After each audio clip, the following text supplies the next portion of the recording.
ఏ జైల్లో పెట్టినా ఎక్కడ పెట్టినా మంచి నీళ్లు కూడా తీసుకోకుండా ఆమరణ నిరాహార దీక్ష కొనసాగిస్తా అని చెప్పి కేసీఆర్ గారు కూడా ప్రకటించారు. మీరు అరెస్ట్ చేయవచ్చు కానీ ఆమరణ నిరాహార దీక్షను ఆపలేరు, అడ్డుకోలేరు.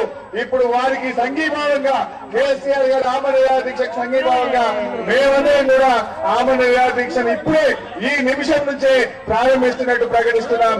జై తెలంగాణ.